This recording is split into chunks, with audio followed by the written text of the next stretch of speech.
But I'd like to say also that this situation, this issue is environmental racism. Straight up. These companies have been preying upon Indian reservations across this land, Canada, Mexico, South America.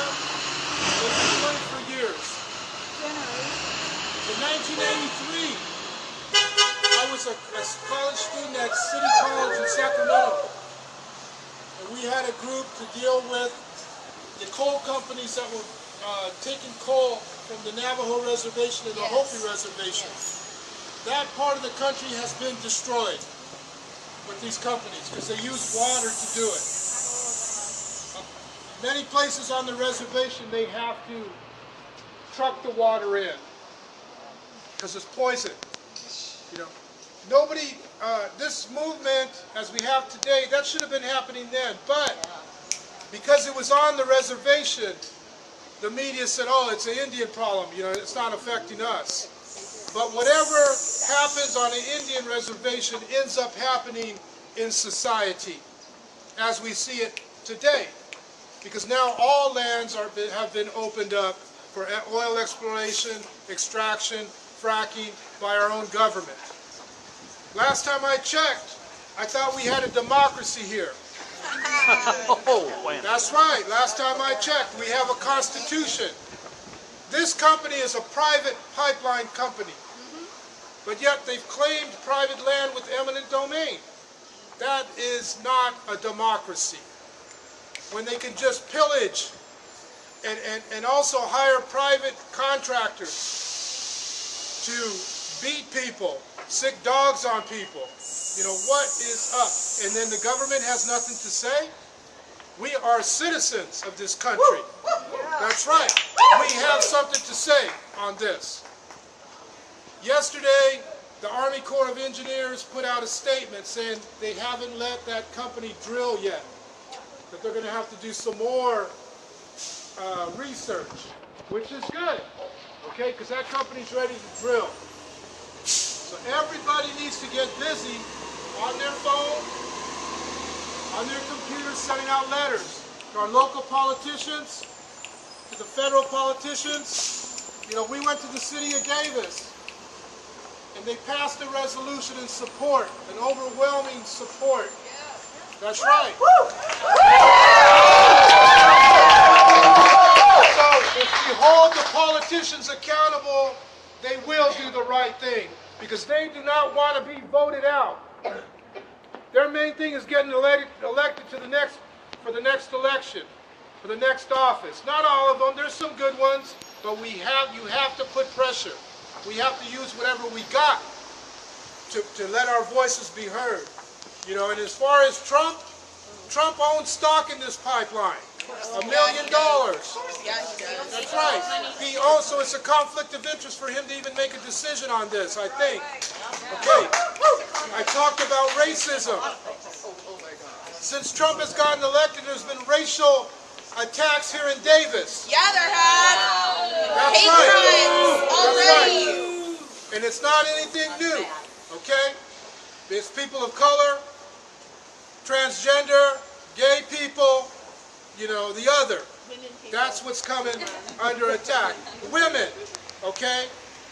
Women in general. It's out of hand. People need to stand up. We are citizens of this country. We have a constitution. We have to remind people that's what's up. Thank you very much.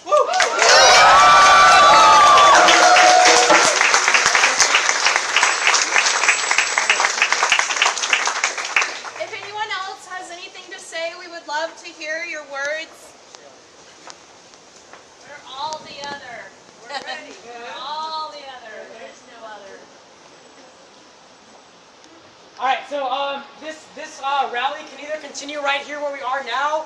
We can actually take the streets, just like these lands were taken from our indigenous comrades, and we can even, you know, occupy this building or have a peaceful sit-in in the Army Corps of Engineer office. So think it over, and I'll ask again in 5 minutes. But again, we're here specifically in front of the Army Corps of Engineers office, the federal agency responsible for approving or rejecting infrastructure projects around the United States. The Army Corps of Engineers has already acknowledged that these lands belong to the Great Sioux Nation. They've acknowledged that these are tribal burial grounds. So they already know we're here just to push them to do the right thing. We're here to tell Obama that if he really wants to be a climate leader, if he wants to leave a climate legacy that he can be proud of, then he needs to reject the Dakota Access Pipeline, right? Here's that same chant that y'all love so much. It goes like this. Hey yo, Obama, shut it all down right now. Hey yo, Obama, shut it all down right now. Hey yo, Obama, shut it all down right now. One more time. Hey yo, Obama, shut it all down right now. All right, one of our comrades is about to say some words. Would you like to speak? We have a bullhorn if you want it. It's not working. It's out of battery. Wow, thank you. It's an honor to stand here and share some words. Feels good. The reason I feel like this right now. I was at Standing Rock for 2 months when they first started, and to see the awareness grow in the last few months about an issue that's so important to many Indian people, particularly here in North America. I witnessed hundreds of tribes, hundreds of people, indigenous people from around the world coming together, showing their solidarity and support, and even more so contributing what they can to help in this struggle.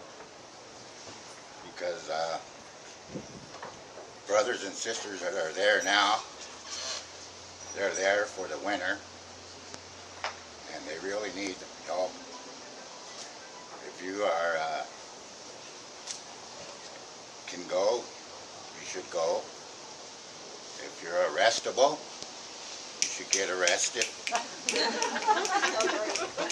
Because I also think that being arrestable, some of us are unbondable. But some of us will choose to continue to show our support, solidarity, and I myself, on my way back to Standing Rock for Thanksgiving, to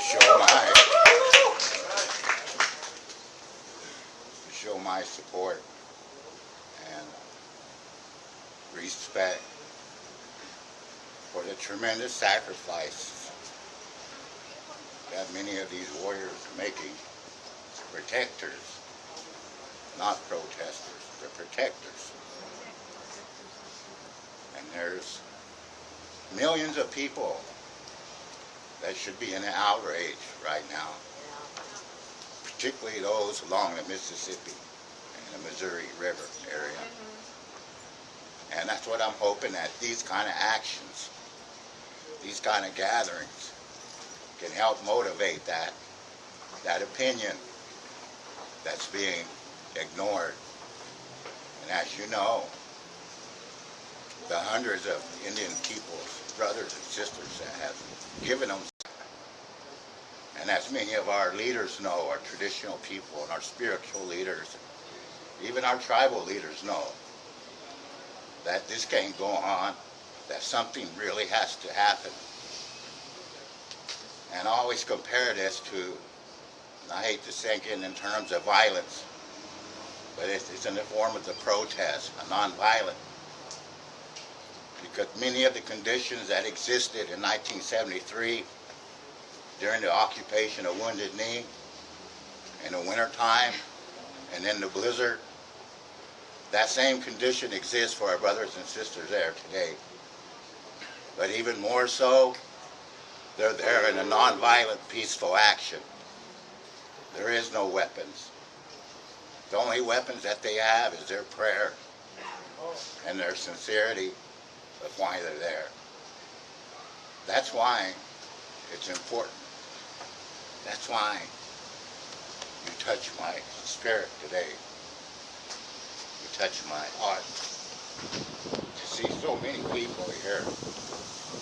But even more importantly, to respect. When I was walking up, the first thing I smelled was the sage, which is a purification of our minds, to bring us together, give us a one mind for a few instants here, and that's what's happening. So today we stand in spirit, we stand in solidarity, but more importantly, we have to continue this struggle. Whether it ends here at Standing Rock, or it carries on to some other Indian community. And in this instance, there are over 300 Indian nations and tribes that have come to support Standing Rock. And I'm sure that they're watching, they're listening as well. And your work here is also part of that awakening. And I always say, the spirit of resistance, the spirit of our ancestors, it's still here. We still have that heart. We still have that to connect to it. And that tells me we really haven't lost anything in our struggles as peoples. And even as I looked around this crowd, I see a lot of non-native people. And that's what it's not about. It's not about. It's about all of us. That's right. It's about the humans. Because when they say water is for life, meaning Wachoni, water has no discrimination in how it destroys. So I just want to say it really is an honor for me to come here and to just step up as I walk here and getting asked to share these words and try to gain my composure now. Because we want to talk serious. We want to talk with these people. What can they do to help? That is why we're here. And continue your work. Continue your education, your awareness. And I know that when I go back for the Thanksgiving holidays, I'll share them what I experienced here, what I know to be happening across this country, what I know to be happening around the world. And to many of our brothers and sisters out there on the front line, much respect to them. And if any of you want to join them, much respect to you too. Because we all have something to give. You know, and for some of us it's our bodies. For some of us it's a little bit of our help, our support. But we all have something to contribute to this big struggle. And I'm happy to say that in my lifetime, not only as a Choctaw, as a member of the American Indian Movement, being part of the longest walk in 1978, and being one of the first to volunteer to walk across the country in 1978, and to bring me to this time of history. And that's another thing I don't like to refer to as history. What we're happening today is, this is our story. And we're asking you today what part of the story are you going to stand on? Are you going to stand on the story of our story or his story? This is what it's all about. We're rewriting that history, story. And I can say that as a Choctaw and as an American Indian movement and as an activist for many, many years. I am walking in the spirit of my ancestors. But more importantly, that's for every one of us. You have that. You have that. You have that spirit. You have that right. And that's what many of our people are asking for today when they stand in Standing Rock. They're asking for your help. They need your support. So I just want to say thank you. Much respect to each and every one of you.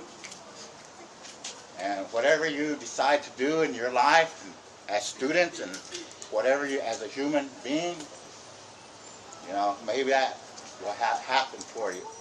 But thank you for standing here today with Standing Rock. Thank you.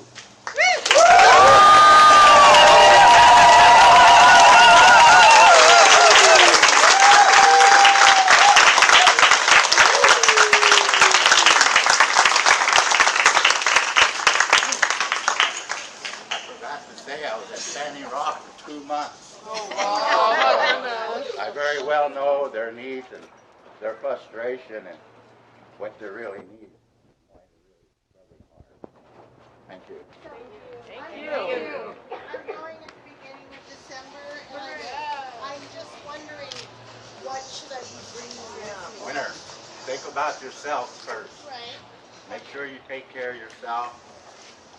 If you need to share, make sure you have Arctic, think Arctic. You know what the weather, the elements.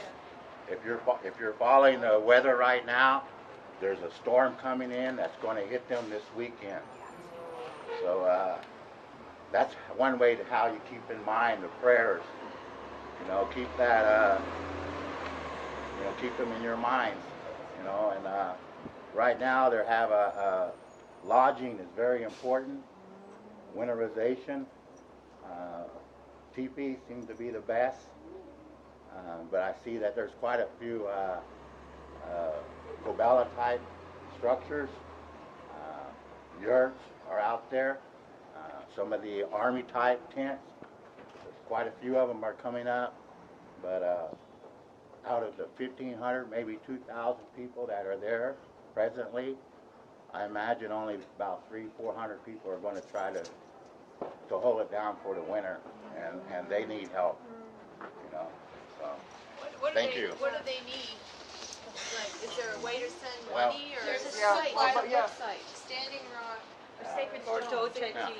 Yeah. I'm sure you guys could figure it all out. They need everyone. You're all here, so you're all here. They need support all the time. One of the things that they always do is when they go out on actions, but because many of them have been there for a period of time, they don't have the resources sometimes to even get gas to get out and do the actions. And that's one of the most effective things that I've seen is that when there's 100 cars, 150 cars, the security, the highway patrol, law enforcement, they're very afraid to break that caravan, to break that action that's going on. But more recently, they have been able to do that. And by bringing in more law enforcement, by trying to get other law enforcement agencies from around the area, from other states, to come in and participate. So, but many of these agencies are realizing that they're there not for you know, a protest or a riot. You know, that these people have certain rights, you know, as citizens even, not just as Indian people, but as citizens, you know, to voice their opinions, and that's what they are. You know, it's an opinion, and in this particular instance, it's the whole Indian country's opinion that's being speaking up right now, not just a few Indian tribes and a few nations. You know, since I've been there, I've seen the camp go from 100 people to on Labor Day weekend to 8,000 to 10,000 people. And if you were to calculate that over all the period of time that's been there, that's well over 100,000 people that's come through there. And those are other Indian nations. And even more so thanks to the social media and to other, to some of our Facebook allies, that word's spreading around the whole world now. And that's how effective this issue has been. And, they knew this challenge was going to be coming at some point. They call it, whatever they want to call it, But I have I call it the Indian Spring Uprising. That's something that they can't control, because that's the people's voice, that's the people's spirit, and that's what's motivating, that's what's generating this struggle around the world, particularly when it comes to indigenous peoples, because we're still connected. We're still connected to the trees. We're still connected to the elements. We're still connected to the ceremonies and what it is to be a human being and to be responsible, just as you are today, or you wouldn't be here. So this is what they're afraid of. This is what they don't want, because once we begin to be connected, they say, well, wait a minute, this water's for everybody. We're destroying the environment. We're destroying all these things. And that's part of the awareness. And like I say, I've been in this for many years. When the first Earth Day, remember when the non-native, when the hippies were saying, love the creation and so forth like that, we're still doing it. We have been bringing that message to our brothers and sisters for the last 40, 50 years. And we're still continuing it today, but in many different ways. And today, it's engaged in a struggle that's very, very real. And I don't know if some of you seen, I just seen a news yesterday on Channel 3. Can you imagine Channel 3 here, where one of the guys was trying to drive his truck through, and he pulled out a pistol at the protesters. And I hear he fired 8 shots. Oh my God. And I heard that a lady got ran over. Oh my God. This is a very serious matter for many of our people, and our people are at frustration too, because we're standing up and with our spirituality, we're standing up in a peaceful way. But these are some of the people that don't even recognize or understand that, and we're talking about security police. We're talking about the same kind of security that protects, corporations, that protects these monsters that are getting our resources. I call them contractors. That's what they are. And I've had my bout with them in the last 2 months, so I know who these people are. And I know that they're just waiting for somebody to mess up, waiting for an opportunity to come in and just do what they're already doing it. They're doing it with their tear gas, they're doing it with their dogs, and they're doing it with, whatever small tactics that they can use to try to intimidate us. But much respect to the protectors, because they've been holding it strong, man, and being peaceful about it, and being peaceful about it. And that's the message that's not getting out. That's the narrative that's not coming out. That's right. And I'm hoping that through these kind of actions, through your mobilizing, through your networking, that this word will get out, and that maybe by Christmas and by December 29th. Anybody know what December 29th is? It's Wounded Knee. The Wounded Knee massacre that took place. And my daughter right here, that's when she was born, December 29th. Her name is Aliti. She's from Davis here. Anyway, pardon? That's not important. What's important is our message. That's right. But everybody calls me Jimbo. Thank you. Thank you.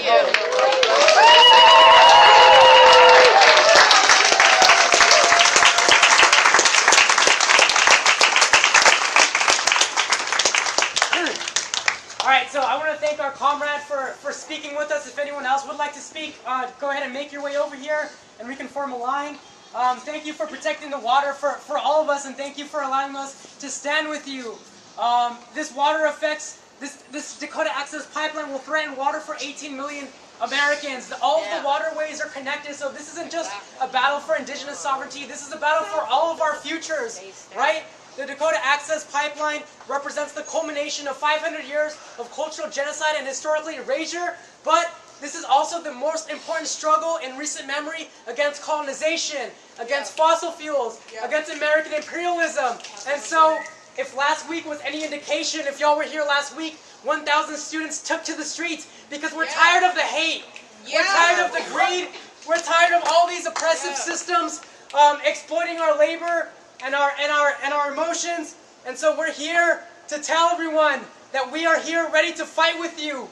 We will stand with you. We will be your accomplices, and we will put our bodies on the line to protect you and to protect your future and our future, right? And so what do we do when native lands are under attack? Stand up, fight back! What do we do when our water is under attack? Stand up, fight back! What do we do when treaty rights are under attack? Stand up, fight back! What do we do when our comrades are under attack? Stand up, fight back! What do we do when native lands are under attack? Stand up, fight back! And what do we do when our water is under attack? Stand up, fight back! What do we do when treaty rights are under attack? Stand up, fight back! What do we do when our comrades are under attack? Stand up, fight back! What do we do when native lands are under attack? Stand up, fight back!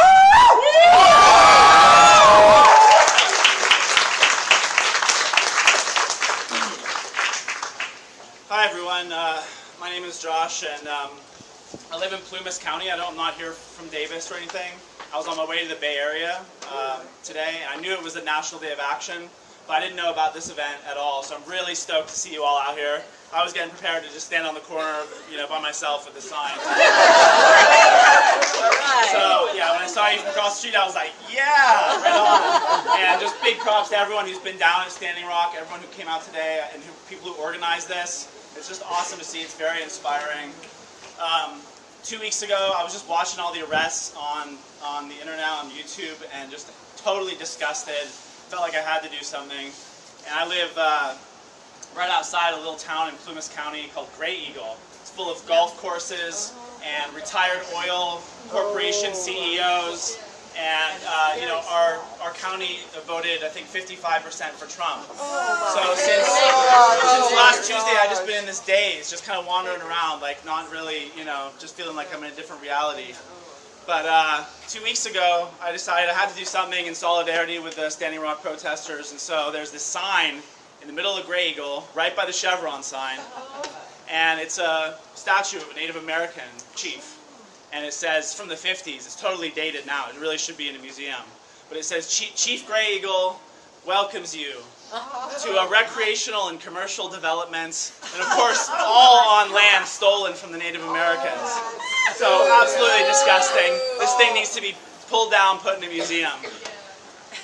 And, normally we try to kind of be quiet, kind of fit in, not make waves, but I'm sorry, that's it. When people get treated like that, who are standing up for their water supply, we all need to just put aside normality and do what it takes to grind the system to a halt. So I climbed up on the sign, and I'm standing there. The manager from the Chevron station, to beat red face, comes running up. Motherfucker, get off that sign, bitch, money, So I'm like, okay, if he'd pulled me down, I might have been injured. I didn't want to go there. I just, so I got down, talked to him calmly. Sir, I'm expressing my First Amendment rights. This is a really serious problem. I'm fighting for our future. It's for your water too. It's for everyone.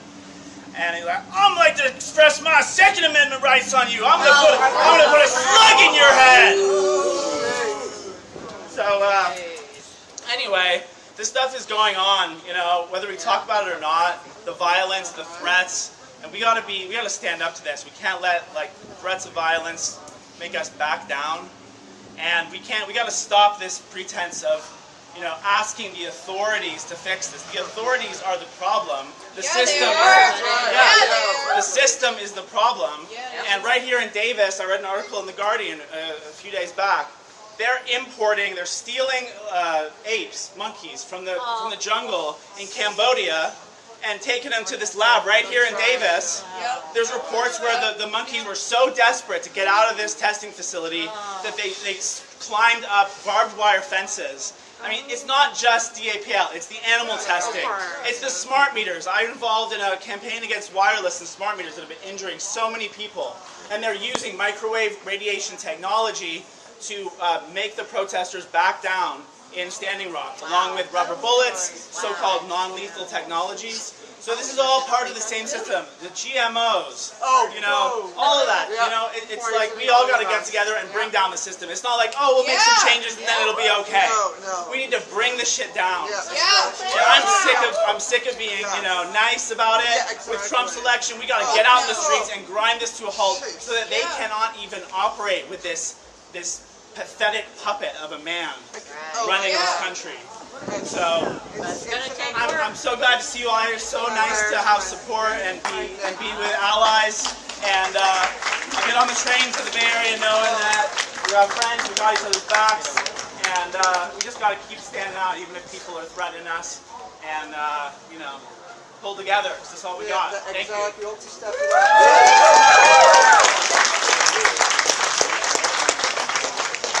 Thanks for being here. I got back from Standing Rock last week, and it's really important to note, don't send your money to Sacred Stone Camp. Send it to Red Warrior. You can find them on Facebook. They have a whole list of supplies they want.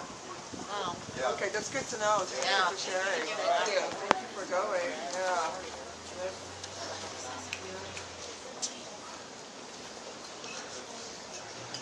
Davis. All right. I just want us to always remember that the water hears us and feels us. We are water. Bless your water. Every time you take a shower, be thankful. Be thankful for what's inside of you. Every time you take a drink, bless the water. Pray to the water. Everything that we do will make it happen. Give thanks. We are water. Water is sacred. Life is sacred. We've had our own water struggles in this town. We all feel it. Davis is a really hard place to live because everybody is under, you know, the university's, using the university's money. You know, everybody knows that if we stand up too much, what's going to happen? So we can't be afraid. Just like the elder said, we're connected to the trees. We're connected to the wind. We are connected to the clouds. Everything. We feel it all. When you walk down the street, give thanks. Say hello to the birds. Say hello to the squirrels. Don't let them take the turkeys out of our town. That's thankful medicine. This is medicine for us. First medicine, just, you know, I learned from grandmother Agnes Baker of the salmon people. I don't know the exact tribe, but she said, they're the people of the water. They speak for the water because the water cannot speak. We are water. We speak for the water. All elements. We have to keep knowing that. You know, take a drink of water. And also, what is scientifically proven how we can change the crystalline shapes of water. Water is such an incredible element. It can be any form: solid, gas, liquid, steam. Or I mean, yeah, I already said gas. But it's just an amazing element, and what would we be without it? We have to have it. Yeah, you know, so anyway, just, I'm so happy to see and feel everybody here. Sometimes in Davis, I feel alone, and I know that the aware people are here, but it's hard. We don't have a solid community of, you know, like the first Standing Rock action, I felt like it's hard for, I'm so happy to see the students and the town.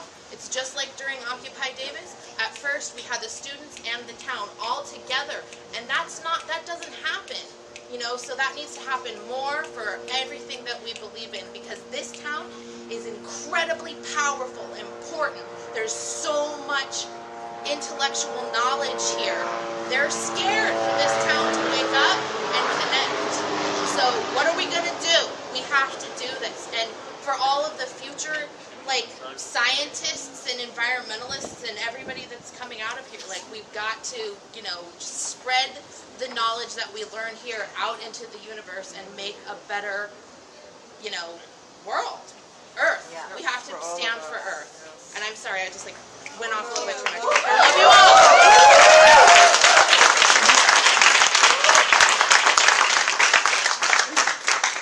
Hi everybody, my name is Munya. I'm a student over at UC Davis. I just transferred here, so it's really awesome to be here and see everyone coming out using the time that they have. I just want to say, if you're feeling hopeless like a lot of us, just remember that here in America we have a long history of resistance and of organizing. Make sure to look to that. If you are feeling down, just know that there are other people here that are standing with you. I want to say that today we're having another action at 5 to 7:30 at the UC Davis Art Annex. We're going to be having a teach-in from water protectors who have been to Standing Rock, and then you can get more information about what's going on down there and how you can help, whether you want to travel or donate time or money. Also, I'm going to have a sign-up list, so if you're interested in continuing organizing and connecting with other people in the community, come see me. I'll be over there. You can put down your name, your preferred method of contact. All right. Woo! Power to people!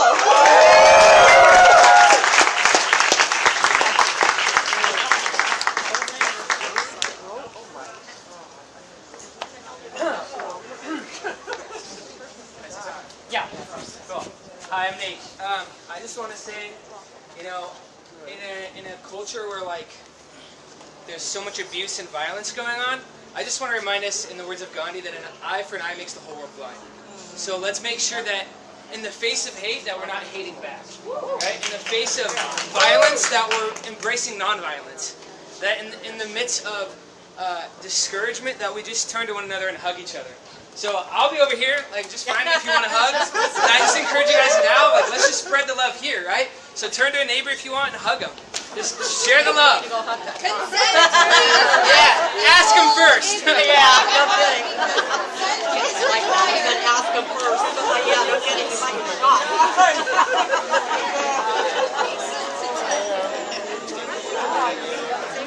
We talked about this last night.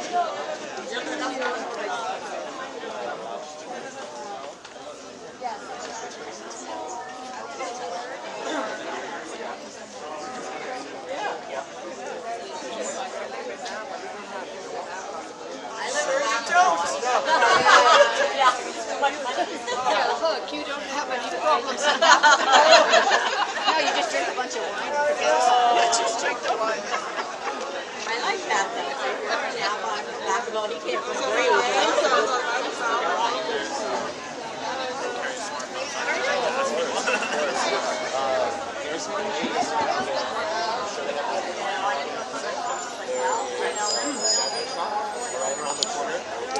So we're here in Davis, California.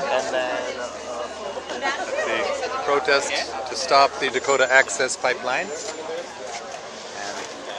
we're happy to share this with you live. And we hope that more and more people will become aware of this. Please let your friends and neighbors know what's going on.